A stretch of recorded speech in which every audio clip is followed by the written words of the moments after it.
Россия, Удмуртия и ее столица – город на Иже. А это журналисты, которые объездили республику вдоль и поперек и знают о своем регионе все. Сегодня они подготовили задание Александру Спиридонову. Этот ведущий, модель, блогер и шоумен в прошлых выпусках успел выполнить немало заданий от журналистов, побывал в экстремальных условиях и испробовал множество блюд. Его уже трудно удивить, но мы постараемся. Привет, Саша, я Маша. Привет, я Саша. Слушай, а расскажи, как ты заботишься о природе родного края? Я вообще безалаберный. Никак я не забочусь, мусор выбрасываю целиком, ничего не разбираю. А вот наши девочки-журналистки подготовили тебе очень интересное задание на этот раз. Думаешь, справишься с ними? Я думаю, что с предыдущими справлялся, я с этим справлюсь. Хотя бы узнаю, как это вообще делается, что нужно делать для того, чтобы сохранять природу. Задача блогера – узнать новое об Удмуртии. Журналисты в это время дают задания и следят за их выполнением. Справится ли с ними Александр в этот раз, узнаем в течение выпуска.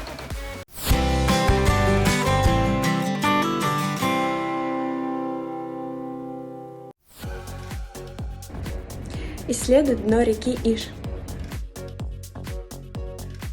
Река Иш – главная водная артерия столицы региона и правый приток Камы. На страже чистоты Ижа стоят городские спасатели. Именно они в летнее время ежедневно чистят акваторию от мусора. Чик. Сейчас прочувствуйте, как работать в изолирующих средствах. Вот, спасатели этому обучаются специально. Соответственно, проходят занятия и тренировки для того, чтобы каждый спасатель мог, так сказать, работать. Андрей Иванов, заместитель начальника управления гражданской защиты, награжден почетным знаком за заслуги перед городом Ижевском. Считает, что спасатель – это не профессия, это призвание.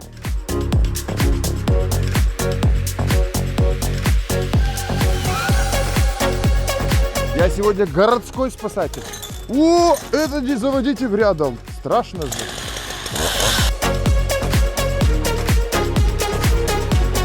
Все это, конечно же, не в воде оставляю, а вытаскиваю. Работы по очистке русла реки спасатели проводят в команде по 4 человека.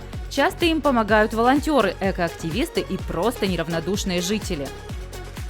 Конечно, сам я не полезу лицом в это, но, в общем-то, есть специальная штука, которую я боюсь потерять. Но все же на дне реки у нас находится вот что. Посмотрите, друзья, пожалуйста.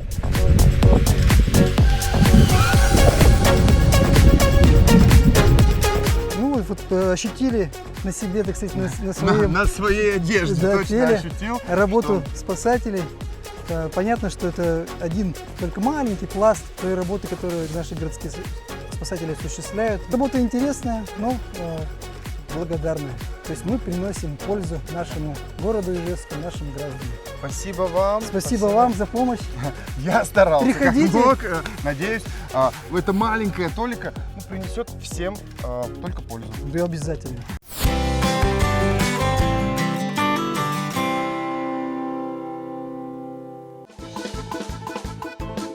Очисти берег реки от мусора.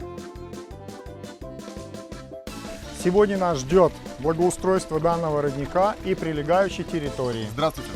Да, добрый день. Алексей Телицын в рядах эко-волонтеров уже 30 лет, 25 из которых работает в детской организации «Родники». Увлекается активным туризмом и шахматами, помогает молодому поколению с заботой относиться к окружающей среде. Мы занимаемся очисткой только берегов малых рек, да? И, конечно, у нас сегодня стоит тоже, в том числе, такая задача пройти вдоль берега и провести очистку от случайного мусора. Общественная организация «Родники» принимает в свои ряды юных активистов. Вместе они проводят субботники и чистят берега рек.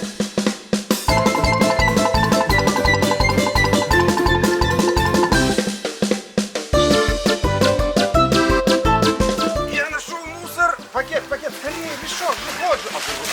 Столько мусора, друзья!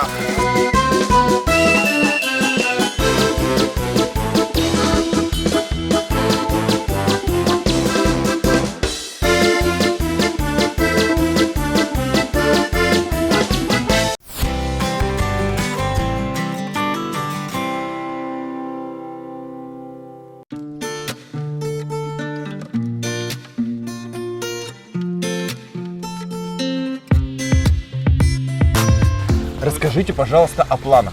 Что у вас в основных целях и задачах? Не, на самом деле сейчас мы с жителями объединяемся, жителями вот этого района, для того, чтобы показать городу, что нам очень интересна территория реки Подборенки.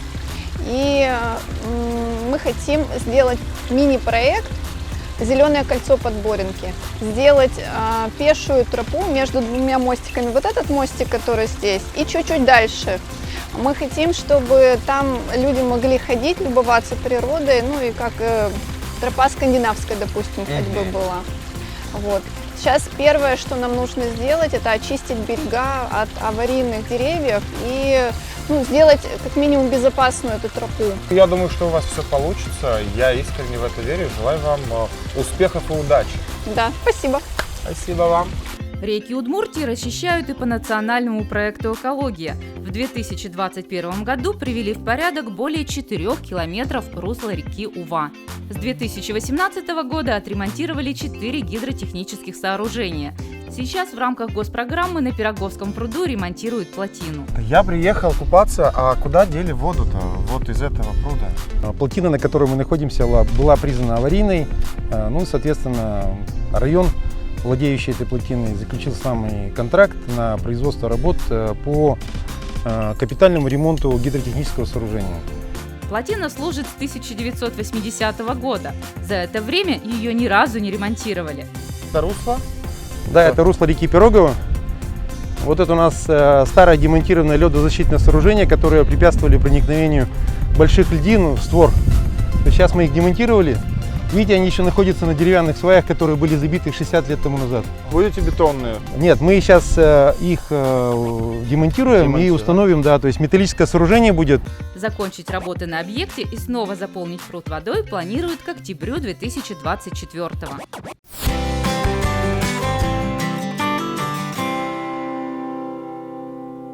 Ну что, Саш, рассказывай, как тебе сегодняшнее приключение? Проникся духом экоактивистов? Конечно же, проникся. В общем-то, я и придерживался определенных правил.